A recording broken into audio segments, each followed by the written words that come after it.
Shalom. Sekali lagi, Shalom. Kok suaranya kok lemas?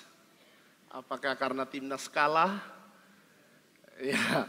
Sekali lagi, Shalom. Puji nama Tuhan, Bapak Ibu Saudara-saudaraku yang dikasihi oleh Tuhan.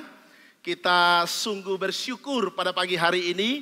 Kita boleh kembali diberikan kekuatan, kesehatan, umur panjang oleh Tuhan. Dan kesempatan yang baik, kesempatan yang indah. Kita boleh bersama-sama memuji dan memuliakan Tuhan. Kita boleh bersama-sama menaikkan ucapan syukur kita di hadirat Allah. Melalui puji-pujian penyembahan kita kepada Tuhan. Dan sesuai dengan janji firman Allah. Bahwa setiap puji-pujian, setiap penyembahan yang kita berikan kepada Allah. Tuhan bertahta di atas puji-pujian umatnya. Amin. Nah, oleh karena itu pagi hari ini mari kita sama-sama memfokuskan perhatian kita untuk kita boleh bersama-sama merenungkan firman Tuhan.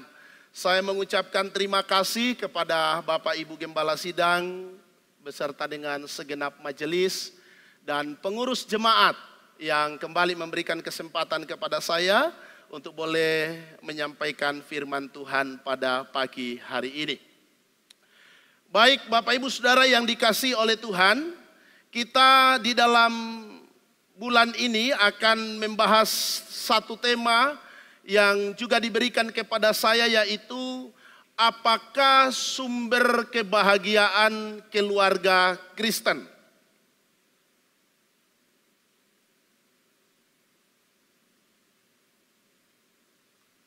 Apakah bisa ditampilkan di awal? PPT saya apakah bisa? Oke, baik, terima kasih. Ya, Bapak Ibu dan saudara-saudara yang dikasihi oleh Tuhan, saya diberi tema yaitu apakah sumber kebahagiaan keluarga Kristen? Saya percaya tema ini sudah beberapa kali dibahas ya dari bulan September dan masuk di dalam bulan Oktober.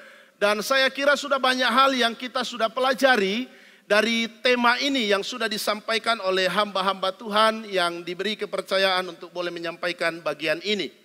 Dan pada pagi hari ini saya akan menyampaikan tema ini dari dasar firman Tuhan yang saya telah siapkan di dalam Mazmur 128 ayatnya yang pertama sampai dengan ayatnya yang ke-6. Tadi juga sudah dibacakan oleh majelis yang menyampaikan nats persembahan. Dan saya kira bukan sebuah kebetulan ayat dan pasal yang sama yang pagi hari ini saya juga sampaikan di dalam firman Tuhan ini. Kalau Bapak Ibu Saudara sudah menemukan bagian ini, maka izinkan saya sekali lagi mengundang segenap jemaat Tuhan untuk bangkit berdiri.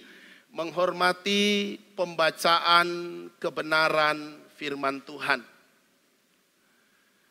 Berbahagialah Bapak Ibu Saudara-saudaraku yang dikasihi oleh Tuhan, yang boleh mendengarkan suara firman Allah pada pagi hari ini.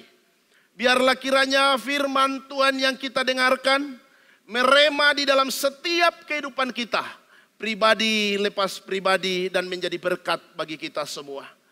Mazmur 128 mulai ayat yang pertama, demikian firman Tuhan. Nyanyian siara. Berbahagialah setiap orang yang takut akan Tuhan, yang hidup menurut jalan yang ditunjukkannya. Apabila engkau memakan hasil jeripaya tanganmu, berbahagialah engkau dan baiklah keadaanmu. Istrimu akan menjadi seperti pohon anggur yang subur di dalam rumahmu. Anak-anakmu seperti tunas pohon zaitun sekeliling mejamu. Sesungguhnya demikianlah akan diberkati orang laki-laki yang takut akan Tuhan. Kiranya Tuhan memberkati engkau dari Sion, supaya engkau melihat kebahagiaan Yerusalem seumur hidupmu, dan melihat anak-anak dari anak-anakmu. Damai sejahtera atas Israel. Mari kita berdoa sekali lagi. Bapa Sorgawi, Allah yang kami sembah di dalam nama Tuhan Yesus Kristus.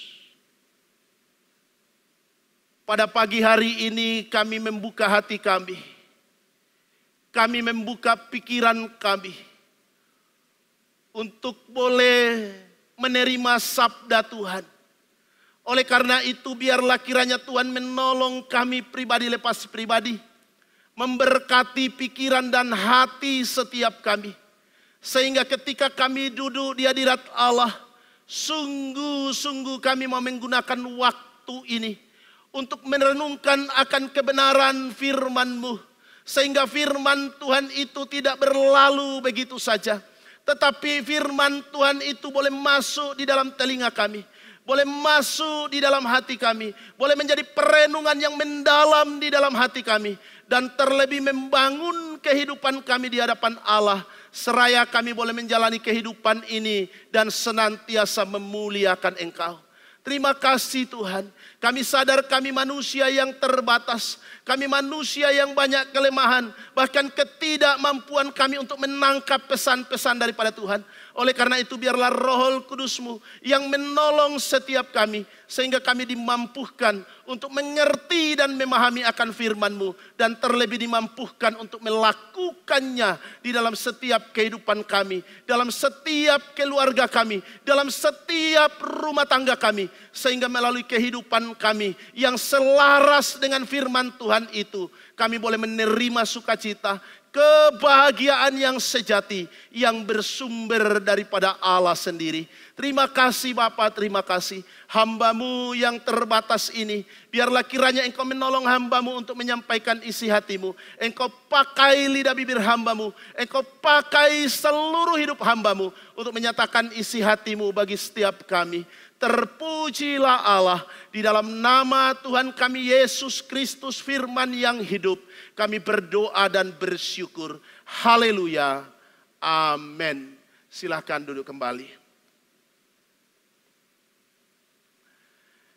Bapak, Ibu, dan saudara-saudaraku yang dikasihi oleh Tuhan.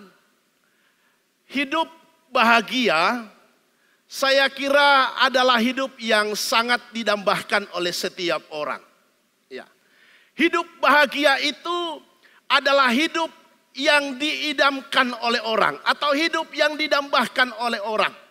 Saya kira tidak ada orang yang ingin hidup susah, Bapak Ibu Saudara yang dikasihi oleh Tuhan. Atau ada di sini yang berdoa supaya hidupnya susah? Ada?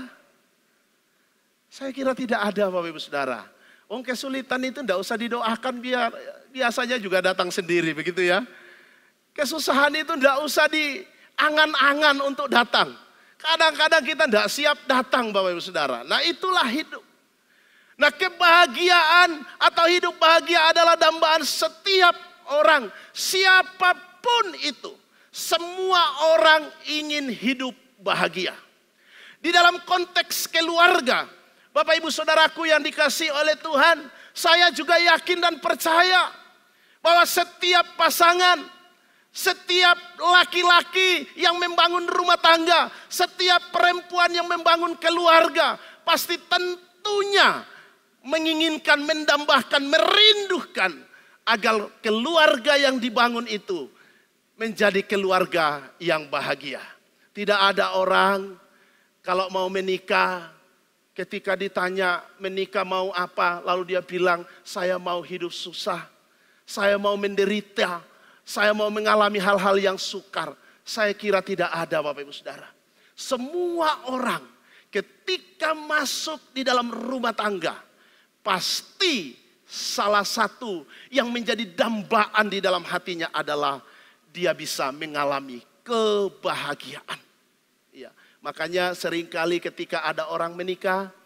Ya teman-teman biasa menyalami dan memberi kata-kata selamat berbahagia ya, selamat berbahagia ya. Begitu ya Bapak Ibu Saudara yang sudah menikah maksudnya. Kalau yang belum pasti belum tahu gitu ya.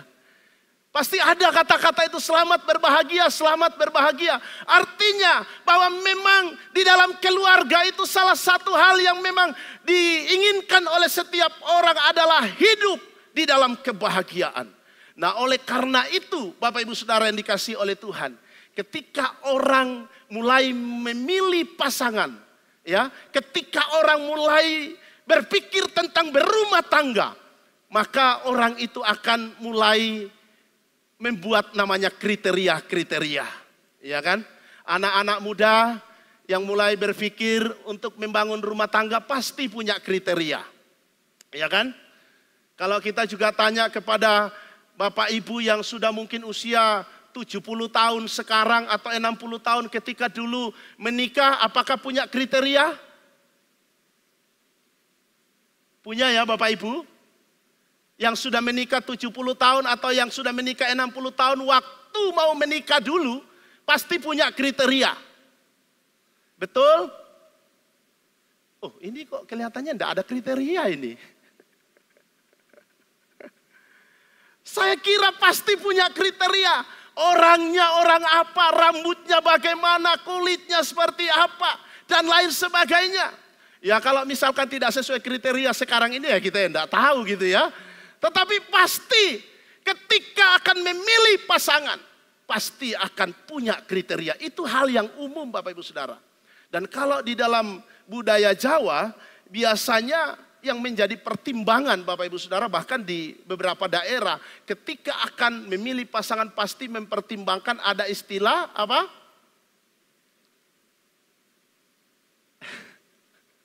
Apa? Bibit, bebet, bobot. Tidak bobot toh ya. Bibit, bebet, bobot. Bibit itu apa? Bibit itu berbicara tentang asal usulnya dari mana. Siapa orangnya, Bapak Ibu Saudara. Kemudian bebet itu berbicara tentang status sosial dan tingkat kemapanan. Ketika akan memilih pasangan, maka itu akan pasti menjadi salah satu pertimbangan. Dan yang terakhir dikatakan juga berbicara tentang bobot, kualitas hidup daripada orang itu.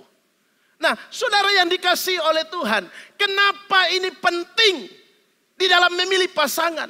Karena ketika orang mengambil keputusan untuk menikah, itu bukanlah sesuatu keputusan yang main-main. Itu bukanlah sesuatu keputusan biasa Bapak Ibu Saudara. Sehingga ketika orang mengambil keputusan untuk memasuki namanya pernikahan, maka dia akan berpikir panjang. Bahkan orang tuanya memberikan masukan, keluarganya memberikan masukan, orang-orang yang mengasihi dia akan memberikan masukan. Mengapa demikian? Karena membangun keluarga itu bukanlah hal yang mudah. Karena membangun keluarga itu bukanlah hal yang gampang. Dan hidup berumah tangga bukanlah kehidupan yang hanya sehari, 2 hari, sebulan, setahun. Tetapi itu berbicara tentang seumur hidup. Ketika Tuhan masih memberikan engkau kekuatan. Ketika Tuhan masih memberikan engkau kesehatan. Di dalam kekristenan, pernikahan itu adalah pernikahan sampai kematian memisahkan. Nah, oleh karena itu, saudara-saudara yang dikasihi oleh Tuhan, ketika orang memasuki di dalam rumah tangga, maka dia akan benar-benar selektif. Dia akan benar-benar memiliki suatu pandangan yang baik dan yang matang untuk mengambil sebuah keputusan untuk bisa membangun keluarga atau rumah tangga itu. Hal ini perlu untuk diperhatikan. Nah, saudara-saudaraku yang dikasihi oleh Tuhan, namun yang menjadi pertanyaan saya adalah ketika kita sudah memiliki kriteria, ketika kita sudah memiliki pertimbangan-pertimbangan yang ada, ketika kita sudah mendapatkan orang-orang yang kita maksudkan, katakanlah bibitnya bagus, katakanlah bebetnya bagus, katakanlah bobotnya bagus. Lalu yang menjadi pertanyaan saya adalah, apakah itu benar-benar akan sudah bisa diyakinkan menjamin kebahagiaan di dalam rumah tangga kita? Apakah itu benar-benar sudah menjadi sebuah pegangan kita bahwa ini pasti akan membawa saya merasa bahagia, akan membawa saya mengalami kebahagiaan di dalam menjalani rumah tangga yang kita tidak tahu sampai kapan kita akan hidup dengan pasangan kita. Saudara-saudara yang dikasihi oleh Tuhan, memiliki kriteria, memiliki pertimbangan yang matang di dalam menentukan pasangan hidup, itu adalah sesuatu hal yang baik. Tetapi kembali saya mengatakan bahwa apakah hal itu benar-benar akan menjamin bahwa keluarga kita akan menjadi keluarga yang bahagia? Ini yang harus kita betul-betul renungkan. Karena tema kita itu berbicara tentang sumber kebahagiaan. Apa sih yang menjadi sumber kebahagiaan itu? Apakah ketika bibit itu adalah bibit unggul dikatakan itulah yang menjadi sumber kebahagiaan? Apakah ketika dikatakan bebeknya bagus dikatakan itulah sumber kebahagiaan? Apakah ketika bobotnya bagus dikatakan itulah sumber kebahagiaan? Ini yang harus kita renungkan matang-matang di dalam setiap kehidupan kita sebagai anak-anak Tuhan. Saudara-saudara yang dikasihi oleh Tuhan, dari sinilah saya merenung dan saya melihat di dalam kebenaran firman Tuhan, apa sih sesungguhnya sumber kebahagiaan itu menurut kebenaran firman Tuhan. Apa sih sebenarnya sumbernya, asalnya kebahagiaan itu menurut kebenaran firman Tuhan di dalam setiap keluarga. Karena kita tidak bisa pungkiri bahwa keluarga kalau kita mau survei Bapak Ibu Saudara, ada begitu banyak keluarga yang mungkin punya mobil mewah, yang mungkin punya rumah besar, yang punya harta yang begitu melimpah luar biasa, tetapi kosong dan hampa di dalam hatinya. Mungkin dia seringkali pergi ke luar kota mencari tempat-tempat yang bagus, yang indah. Tetapi siapakah yang bisa menjamin kebahagiaan dalam hatinya? Ini yang harus menjadi perenungan kita sebagai anak-anak Tuhan. Bahkan saya membaca beberapa artikel survei-survei bahwa kekayaan, ya, ketenaran, pangkat, kedudukan, seringkali justru bukan itu pemicu kebahagiaan, tetapi itu pemicu kekacauan di dalam rumah tangga. Justru itu seringkali menjadi persoalan pemula di dalam rumah tangga yang ada. Nah, kalau dengan demikian, maka apa sebenarnya yang menjadi sumber kebahagiaan? Apa sebenarnya yang menjadi sumber yang dikatakan kebahagiaan di dalam kehidupan keluarga kita? Saudara-saudaraku yang dikasihi oleh Tuhan, di dalam Mazmur 128 memberi petunjuk yang jelas tentang sumber kebahagiaan keluarga Kristen, yaitu takut akan Tuhan. Sumber kebahagiaan keluarga, sumber kebahagiaan di dalam rumah tangga, sumber kebahagiaan di dalam keluarga Kristen, dikatakan di dalam kebenaran firman Tuhan, yaitu takut akan Tuhan. Ayat 1 mengatakan, berbahagialah setiap orang yang takut akan Tuhan. Ada kata berbahagia. Siapa yang berbahagia itu? Siapa yang dikatakan berbahagia? Menurut kebenaran firman Tuhan ini, yang berbahagia adalah setiap orang. Artinya pribadi lepas pribadi. Setiap orang-orang yang mana? Yaitu orang yang takut akan Tuhan. Saudara-saudara, Mazmur 128 ini berbicara tentang konteks keluarga. Jadi orang-orang yang takut akan Tuhan ini merujuk kepada anggota-anggota keluarga yang takut akan Tuhan. Anggota-anggota keluarga yang takut akan Tuhan ini dikatakan itulah yang akan mendatangkan kebahagiaan di dalam setiap kehidupan dan perjalanan keluarganya. Saudara-saudara, takut akan Tuhan itu ditekankan di dalam firman Tuhan. Sejak manusia jatuh ke dalam dosa, sejak Adam dan Hawa jatuh ke dalam dosa, manusia mulai tidak takut akan Tuhan. Manusia mulai mengalami hal-hal atau melakukan hal-hal yang melenceng daripada firman Allah. Sehingga manusia hidup di dalam keadaan yang tidak bahagia. Saudara bisa membaca di dalam Kejadian pasal 3. Ketika Adam dan Hawa jatuh dalam dosa, maka disitulah awal mula keluarga mengalami kehilangan bahagia. Mereka mulai takut, ada ketakutan, ada kekhawatiran, ada keresahan di dalam hati, baik itu Adam maupun Hawa. Yang kedua, mereka saling mempersalahkan satu dengan yang lain. Hubungan dengan Allah menjadi rusak, hubungan dengan sesama menjadi rusak, masalah psikisnya juga menjadi masalah yang luar biasa. Artinya kebahagiaan itu mulai hilang di dalam kehidupan manusia ketika mereka hidup tidak takut akan Tuhan. Nah, ini hal penting di dalam setiap kehidupan kita. Saudara-saudaraku yang dikasihi oleh Tuhan, lalu yang menjadi pertanyaannya adalah apa dan bagaimana hidup yang takut akan Tuhan itu sehingga dikatakan itu bisa membawa kebahagiaan di dalam keluarga kita. Apa yang harus diperhatikan, apa yang harus dilihat di dalam namanya takut akan Tuhan itu, supaya ada kebahagiaan itu nyata sungguh-sungguh di dalam kehidupan keluarga kita pribadi lepas pribadi. Saya melihat yang pertama, orang yang takut akan Tuhan pasti menghidupi firman dan menjauhi kejahatan. Orang yang takut akan Tuhan pasti akan menghidupi firman Tuhan dan menjauhi kejahatan. Di dalam Mazmur 128 ayat 1 berkata, berbahagialah setiap orang yang takut akan Tuhan, yang hidup menurut jalan yang ditunjukkan kepadanya. Jadi orang-orang yang takut akan Tuhan itu, Bapak Ibu Saudara, dikatakan di dalam firman Tuhan, mereka akan hidup menurut jalan yang ditunjukkan kepadanya. Artinya apa? Mereka akan hidup sesuai dengan firman Tuhan. Mereka akan hidup melakukan firman Tuhan. Mereka akan menjauhi kejahatan. Mereka akan menjauhi hal-hal yang tidak sesuai dengan kehendak Tuhan. Itu penting di dalam kehidupan kita, saudara-saudara yang dikasihi oleh Tuhan. Penting di dalam kehidupan keluarga. Untuk setiap pribadi menghidupi firman Tuhan dan menjauhi kejahatan.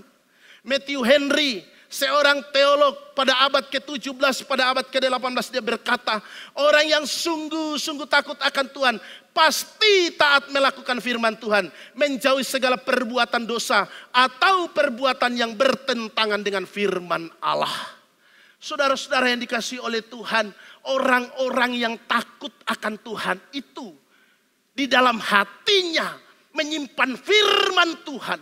Tetapi tidak hanya menyimpan, tetapi dia benar-benar implementasikan di dalam kehidupannya, di dalam pergaulannya, di tempat dia bekerja, dimanapun dia berada, apapun godaannya, apapun pergumulannya, dia akan tetap memiliki hati yang takut akan Tuhan. Ini penting untuk kita miliki di dalam kehidupan kita. Banyak orang yang seringkali resah hatinya ketika pasangannya pergi bekerja. Banyak orang khawatir untuk suaminya ketika ada staf baru di kantornya. Banyak orang khawatir ketika punya anak, punya teman baru. Bapak Ibu Saudara, ada kekhawatiran. Kenapa? Karena tidak bisa dipungkiri bahwa kehidupan bersosial, interaksi satu dengan yang lain bisa menjadi persoalan pemicu, masalah yang bisa membuat kita kehilangan kebahagiaan. Ketika mulai diberkati Tuhan, kendaraannya, usahanya, pekerjaannya, ketika tidak ada rasa takut akan Tuhan, mungkin dia tidak bisa menggoda orang lain, tetapi dia bisa digoda oleh orang. Kalau dia tidak memiliki namanya firman, kalau dia tidak memiliki namanya hati yang menjauhi kejahatan, maka itu akan menjadi persoalan besar yang muncul di dalam kehidupannya.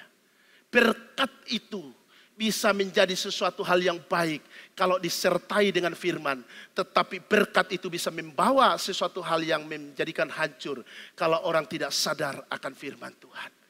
Ini penting di dalam kehidupan kita. Kita tidak bisa menemani pasangan kita 24 jam, kita selalu bersama dia. Kita tidak bisa menemani anak-anak kita 24 jam bersama-sama dengan dia. Di luar sana mereka akan ketemu dengan orang. Di luar sana mereka akan ketemu dengan teman-teman yang baru yang kita tidak tahu karakter dan lain sebagainya. Yang bisa saja mempengaruhi kehidupannya. Tetapi ketika anak itu takut akan Tuhan, ketika suami takut akan Tuhan, ketika istri takut akan Tuhan, ketika seluruh anggota keluarga takut akan Tuhan, maka dimanapun dia berada, dia akan tetap memiliki namanya integritas. Istrinya tidak akan khawatir. Suaminya tidak akan khawatir. Orang tuanya tidak akan khawatir. Kenapa? Karena dia tahu suamiku adalah orang yang takut akan Tuhan. Istriku adalah orang yang takut akan Tuhan. Anak-anakku adalah orang yang takut akan Tuhan. Sehingga ketika diperhadapkan dengan apapun, keadaan apapun, dia tidak akan melakukan hal yang aneh-aneh. Yang bisa membuat keluarganya kecewa. Bisa membuat suaminya kecewa. Bisa membuat istrinya kecewa. Bisa membuat orang tuanya kecewa yang punya harapan besar. Yang punya angan-angan besar untuk kehidupan anaknya. Tetapi seringkali kecewa karena rasa takut akan Tuhan tidak ada di dalam hatinya. Ini hal yang penting untuk kita pikirkan. Untuk kita lihat di dalam setiap kehidupan kita sebagai anak-anak Tuhan. Kalau orang takut akan Tuhan, dia tidak akan macam-macam. Dia tidak akan aneh-aneh. Dia akan tidak berpikir sesuatu hal yang hanya sifatnya emosi sesaat. Dorongan-dorongan hal-hal yang negatif. Tetapi dia akan berpikir panjang di dalam kehidupannya. Nah, oleh karena itu, sumber kebahagiaan di dalam kehidupan ini adalah ketika anggota keluarga itu takut akan Tuhan. Hidup menurut jalan yang ditunjukkan Tuhan di dalam kehidupannya. Saudara-saudara yang dikasihi oleh Tuhan, hidup kita semakin kesini, semakin luar biasa tantangannya. Ya, dalam pergaulan dengan teknologi yang maju, ya, dalam pergaulan, dalam bisnis, dalam usaha begitu luar biasa tantangan yang kita harus hadapi di dalam kehidupan setiap hari, Bapak Ibu Saudara. Tetapi orang yang takut akan Tuhan, dia tidak akan macam-macam di dalam hidupnya. Karena standar hidupnya itu adalah Allah.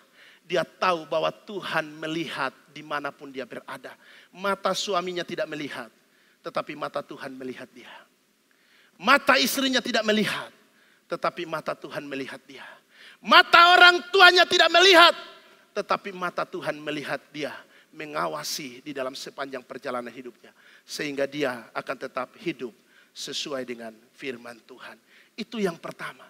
Kebahagiaan itu sumbernya takut akan Tuhan. Karena dengan takut akan Tuhan, seseorang akan menghidupi firman Tuhan dan menjauhi kejahatan. Yang kedua, alasan yang kedua, kenapa orang yang takut akan Tuhan itu dikatakan berbahagia? Karena orang yang takut akan Tuhan pasti bertanggung jawab atas kebutuhan keluarga dengan cara yang benar. Ini hal yang kedua yang saya temukan. Di dalam Mazmur 128 ayat 2 berkata, apabila engkau memakan hasil jeripayah tanganmu, kata firman Tuhan, hasil jeripayah tanganmu, berbahagialah engkau dan baiklah keadaanmu. Saudara-saudaraku yang dikasihi oleh Tuhan, di dalam membangun keluarga tidak bisa dilepaskan dari namanya tanggung jawab. Setiap orang yang sudah membangun keluarga pasti memiliki atau membawa namanya tanggung jawab di dalam hidupnya. Tetapi yang menjadi persoalannya adalah bagaimana setiap orang, khususnya pemimpin-pemimpin keluarga, baik suami maupun istri, bagaimana untuk membahagiakan keluarganya dengan cara yang benar. Firman Tuhan mengajarkan bahwa kebahagiaan keluarga lahir dari menikmati hasil kerja keras yang jujur dan benar. Bukan hasil dari hasil kejahatan, Bapak Ibu Saudara. Ada banyak orang yang akhir-akhir ini kita melihat di media sosial. Bukan hanya orang yang tidak mengenal Allah. Tetapi juga orang-orang yang dikatakan orang-orang yang mengenal Tuhan Yesus. Yang mengatakan dirinya adalah orang-orang pengikut Kristus. Tetapi seringkali hidup, bekerja, melakukan segala sesuatu tidak jujur, tidak benar. Ya, Bapak Ibu Saudara yang dikasihi oleh Tuhan. Kita tidak tahu apa yang menjadi faktor yang membuat hal itu. Tetapi Bapak Ibu Saudara, faktanya banyak orang yang dikatakan melakukan hal-hal yang demikian. Saudara yang dikasihi oleh Tuhan, dan apa dampak daripada hidup yang seperti itu? Bukan kebahagiaan, tetapi penyesalan. Ya. Penyesalan akan terjadi mungkin ketika dia menikmati, mendapatkan itu dia akan senang, dia akan merasa wah luar biasa. Tetapi perbuatan-perbuatan yang demikian tidak akan pernah membawa kebahagiaan. Firman Tuhan mengajarkan kita bahwa yang membawa kebahagiaan itu adalah hasil jeripaya dari tangan atau dari usaha yang kita kerjakan di dalam kehidupan ini. Nah, oleh karena itu di dalam keluarga kita juga harus belajar hal yang seperti ini. Saudara-saudara yang dikasihi oleh Tuhan, di dalam membangun rumah tangga memang tidak bisa dipungkiri, kebutuhan itu banyak, keperluan itu banyak. Ada banyak hal yang harus kita penuhi di dalam keluarga kita. Tetapi satu hal yang harus kita miliki adalah milikilah hati yang memiliki hati rasa syukur di dalam kehidupan kita. Ada survei yang saya pernah baca Bapak Ibu Saudara. Seringkali yang membuat orang menyeleweng di dalam pekerjaan itu bukan karena dia mau awalnya, tetapi karena tuntutan dari pasangannya. Ini juga hati-hati. Ketika pasanganmu mungkin penghasilannya pas-pasan, jangan diberi kata-kata yang tidak baik. Kamu semuanya tok, apa cukup dan lain sebagainya. Kamu tidak kayak si A, tidak kayak bapak si B. Kamu berangkat jam 6, pulang jam 6 sore. Tapi hasilnya begini, mana cukup. Saudara yang dikasihi oleh Tuhan. Kalau itu terus terjadi, sebenarnya engkau telah mendorong pasanganmu untuk melakukan kejahatan. Ya. Engkau telah mendorong, merangsang pemikiran dan hatinya untuk melakukan hal-hal yang tidak baik. Engkau telah menyumbangkan sesuatu hal yang negatif di dalam hatinya. Karena ketika dia pulang ke rumah, bukan senyuman yang dia dapatkan, bukan pujian yang dia dapatkan, tetapi tekanan yang terus diberikan kepadanya. Siapapun itu akan merasa tidak nyaman. Dan ketika dia tidak mau meninggalkan engkau, tetapi di satu sisi dia ingin membahagiakan engkau, maka dia akan melakukan cara-cara yang tidak baik. Dia akan melakukan cara-cara yang jahat, cara-cara yang tidak benar untuk bisa membuat engkau tersenyum, membuat engkau merasa bahagia dan lain sebagainya. Ini bahaya Bapak Ibu Saudara yang dikasihi oleh Tuhan. Nah, oleh karena itu di dalam membangun keluarga, di dalam membangun rumah tangga, setiap pribadi harus benar-benar tahu bahwa sumber berkat itu dari Tuhan. Sehingga ketika suami, ketika istri, ketika pasangan bekerja, maka setiap anggota keluarga itu akan berdoa. Dia akan mendoakan, dia akan mendukung dengan hati yang benar-benar tulus. Dia percaya bahwa sumber berkat itu dari Tuhan.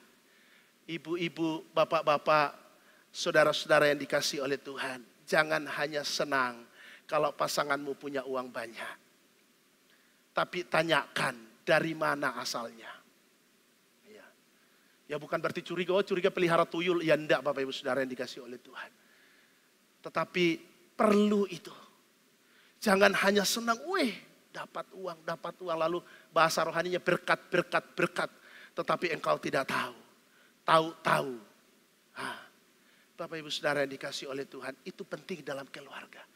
Hasil jeripaya itulah yang akan mendatangkan damai sejahtera, kebahagiaan, rasa cukup itu penting untuk kita miliki di dalam diri kita.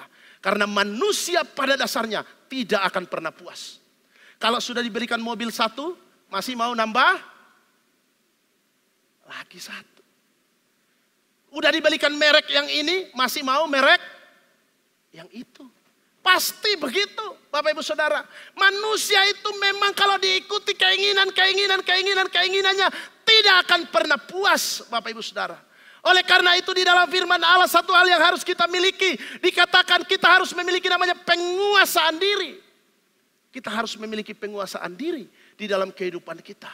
Supaya apa? Ada rasa syukur, ada rasa cukup, ada rasa bahagia, ada rasa yang benar-benar kita menikmati segala anugerah Tuhan. Saudara yang dikasihi oleh Tuhan, ketika kita tidak ada rasa itu, maka kita akan selalu marah-marah. Seseorang akan selalu marah-marah, makan jengkel hatinya. Padahal suaminya udah bekerja, udah banting tulang kiri kanan cari dan lain sebagainya. Tapi kalau tidak ada rasa puas, makan pun menghadapi berkat Tuhan, hati yang dongkol. Saudara yang dikasihi oleh Tuhan. Tidak ada kebahagiaan. Tidak ada damai sejahtera. Dan kalau suaminya atau pasangannya memaksakan diri untuk hal yang lain, maka itu akan membawa malapetaka atau hal-hal yang lebih buruk bisa terjadi di dalam keluarga. Nah, oleh karena itu, saudara yang dikasihi oleh Tuhan, takut akan Tuhan penting sekali dalam kehidupan kita. Karena kita akan memiliki tanggung jawab. Tanggung jawab yang benar, dengan cara yang benar untuk menghidupi keluarga kita. Maka kebahagiaan itu ada. Tidak apa-apa hidup sederhana. Seringkali kata orang, yang penting saya ulangi. Tidak apa-apa. Ini kelihatannya kok tidak mau hidup sederhana ya Bapak Ibu ya. Tidak apa-apa hidup sederhana, yang penting. Dengar itu ya. Yang datang bersama keluarganya dengar. Jadi sekali lagi, tidak apa-apa hidup sederhana, yang penting bahagia. Amin. Loh iya dong. Ya, jadi hidup sederhana yang penting bahagia. Ini baru poin kedua Bapak Ibu Saudara. Ya, kita akan lihat poin yang ketiga. Saudara-saudara yang dikasihi oleh Tuhan, orang yang takut akan Tuhan. Kenapa dikatakan dia bisa mengalami namanya bahagia? Karena orang yang takut akan Tuhan pasti menjaga keharmonisan keluarganya. Orang yang takut akan Tuhan, pasti dia akan menjaga keharmonisan keluarganya. Dia tidak akan menyakiti pasangannya. Dia tidak akan menampar pasangannya. Dia tidak akan melakukan hal-hal yang jahat terhadap pasangannya. Maka dikatakan di dalam Mazmur 128 ayat 3. Istrimu akan menjadi seperti pohon anggur yang subur di dalam rumahmu. Anak-anakmu seperti tunas pohon zaitun sekeliling mejamu. Ini memberikan gambaran kehidupan yang harmonis. Suatu relasi yang hangat antara satu dengan yang lain. Antara orang tua dengan anak. Antara pribadi dengan pribadi. Yang muncul karena ada dasar takut akan Tuhan. Dimiliki oleh pribadi lepas pribadi. Anggur melambangkan kegembiraan dan kebersamaan. Istri bukan dikatakan anggur di dalam konteks ini. Tetapi pohon. Kalau pohon itu artinya sumber. Artinya yang mendatangkan kebahagiaan itu. Melalui istri ada kebahagiaan. Amin. Bapak-bapak, melalui istri ada kebahagiaan. Kok aminnya kok ragu-ragu. Nek kalau ndak amin yo nanti pulang yo bahaya. Tapi mau diaminkan yo neng gereja. Ya.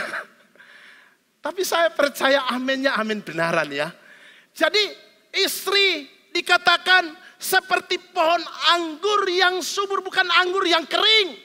Bukan anggur yang sudah mau mati. Bukan pohon anggur yang sudah sulit untuk memberikan buah yang luar biasa. Tetapi firman Tuhan berkata orang yang takut akan Tuhan.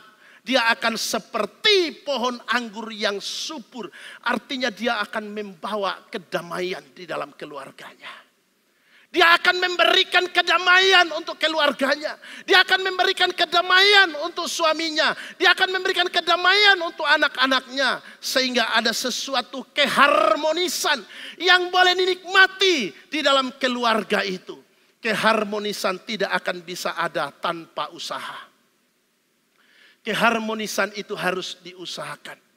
Saya beberapa waktu lalu membaca tesis dari istri saya yang membahas tentang keharmonisan dalam rumah tangga. Saya baca-baca Bapak Ibu Saudara. Beberapa ahli teolog yang menulis tentang kebahagiaan keluarga. Kalau diringkas pendapatnya itu, bisa disimpulkan bahwa kebahagiaan antara pasangan suami istri timbul ketika ada usaha untuk memberi yang terbaik. Ya. Memberi yang terbaik itu bukan menang-menangan. Pokoknya aku yang terbaik, kamu ndak baik. Itu jadi masalah kalau seperti itu. Aku yang terbaik, kamu tidak baik. Tetapi memberi yang terbaik itu artinya bagaimana dia berusaha, apa yang mendatangkan hal yang baik di dalam keluarganya. Nah, saudara-saudara yang dikasihi oleh Tuhan, dikatakan anak-anakmu seperti tunas pohon zaitun. Tunas pohon zaitun melambangkan relasi yang kuat antara orang tua dan anak dalam suasana bahagia. Tunas pohon zaitun itu adalah lambang yang kuat yang melambangkan ada suatu hubungan yang kokoh antara orang tua dengan anak. Dan itu bisa terjadi ketika ada upaya, ada usaha yang dikerjakan secara bersama-sama untuk membangun keluarga yang bahagia itu.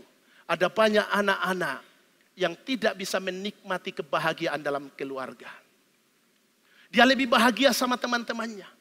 Dia lebih bahagia sama pacarnya. Dia lebih bahagia dengan orang-orang yang di luar sana ketimbang di dalam rumah. Nah, saudara yang dikasihi oleh Tuhan, ini yang perlu menjadi perenungan kita.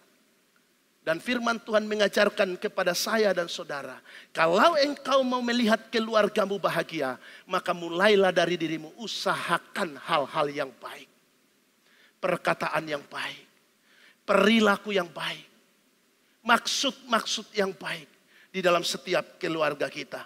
Kebahagiaan dan keharmonisan keluarga tidak lahir dari kesempurnaan manusia. Karena tidak ada manusia yang sempurna. Manusia adalah manusia yang terbatas. Tetapi dari hati yang takut akan Tuhan. Orang yang takut akan Tuhan terus menjaga hubungannya dengan Tuhan. Dan dari sanalah mengalir damai, kasih, sukacita yang memancar dalam keluarganya. Jadi orang-orang yang takut akan Tuhan akan menjaga keharmonisan hubungannya dengan suaminya, dengan istrinya, dengan anak-anaknya. Dia akan berhati-hati untuk berkata-kata, bertindak di dalam kehidupan ini. Memang ini tidak mudah Bapak Ibu Saudara. Kalau saya berkhotbah seperti ini, mudah saya perkatakan. Ya, mudah saya omong. Tetapi menjalaninya tidak gampang Bapak Ibu Saudara. Iya. Menjalaninya di dalam keluarga kita, saya percaya itu bukanlah sesuatu hal yang mudah. Tetapi ketika ada rasa takut akan Tuhan. Ketika kita itu sama-sama memiliki kebenaran yang sama, yaitu firman Allah. Maka Roh Kudus akan menolong kita untuk melakukannya. Amin. Roh Kudus akan memampukan kita untuk melakukan di dalam setiap kehidupan kita. Jadi kebahagiaan itu dari takut akan Tuhan yang terus membawa kita mengupayakan hal-hal yang terbaik. Yang terakhir Bapak Ibu Saudaraku yang dikasihi oleh Tuhan. Kenapa dikatakan orang yang takut akan Tuhan akan mengalami kebahagiaan? Karena orang yang takut akan Tuhan pasti membawa keluarganya dekat pada Tuhan. Itu yang keempat. Orang tua yang takut akan Tuhan. Suami yang takut akan Tuhan. Istri yang takut akan Tuhan. Pasti dia memiliki kerinduan untuk membawa keluarganya. Untuk terus menerus ada di dalam hadirat Allah. Kenapa? Karena dia tahu bahwa sumber segala sesuatu yang sesungguhnya dicari oleh setiap umat manusia di muka bumi ini. Sumbernya hanya satu, yaitu Tuhan. Yaitu Allah. Ada banyak cara yang orang kerjakan, yang orang lakukan untuk membahagiakan keluarganya. Tetapi anak-anak Tuhan harus menyadari dan harus mengetahui dengan benar bahwa kebahagiaan, sumber kebahagiaan yang sesungguhnya hanyalah ketika kita memiliki hubungan yang baik dengan Tuhan.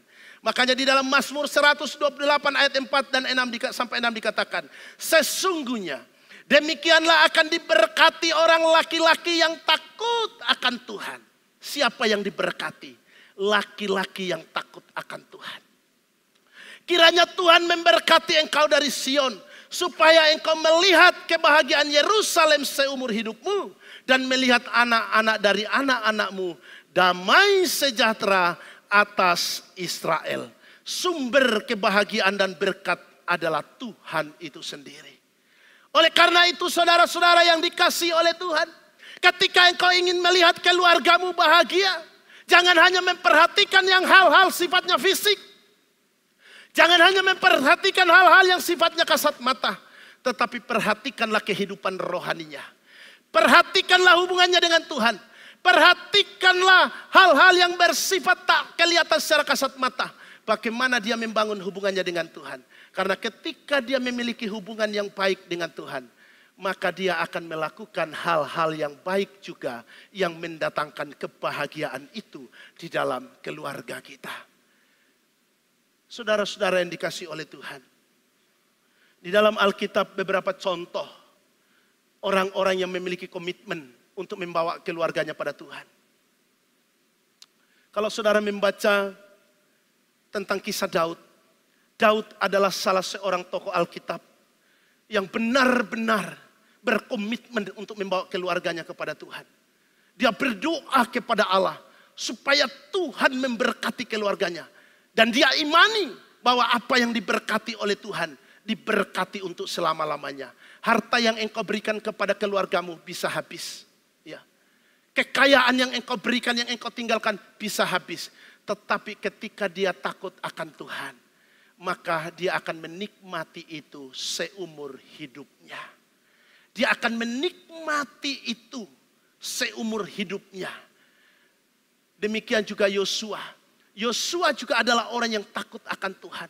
Dia juga mengambil komitmen, dia berkata bahwa aku dan seisi rumahku, kami akan beribadah kepada Allah. Kenapa dia berkata begitu? Karena dia tahu rahasia hidup yang diberkati, rahasia hidup yang mengalami kebahagiaan, kedamaian itu adalah ketika seluruh anggota keluarga takut akan Tuhan.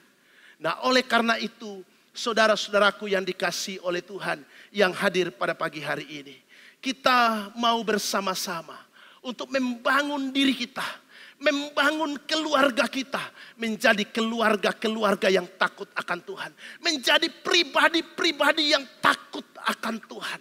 Ini harus menjadi prioritas kita.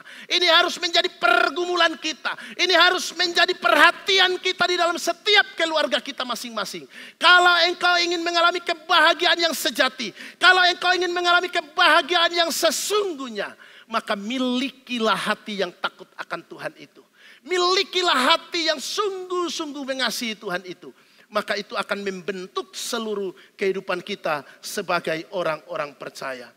Oleh karena itu, saya menyimpulkan bahwa kebahagiaan keluarga Kristen tidak ditentukan oleh hal-hal yang bersifat sementara, melainkan oleh hati setiap anggota keluarga yang takut akan Tuhan. Ketika Tuhan menjadi pusat keluarga kita, maka damai sejahteranya akan memenuhi setiap anggota keluarga kita, sehingga kita dapat menikmati kebahagiaan sekalipun kita hidup dalam kesederhanaan. Oleh karena itu, marilah kita terus membawa keluarga kita masing-masing untuk hidup takut akan Tuhan dan menghidupi firman-Nya setiap hari. Sebab dalam hidup yang takut akan Tuhan ada kebahagiaan yang sejati. Berbahagialah setiap kita, setiap keluarga yang takut akan Tuhan, karena ada kebahagiaan yang engkau nikmati dalam keluargamu. Tuhan memberkati. Amin.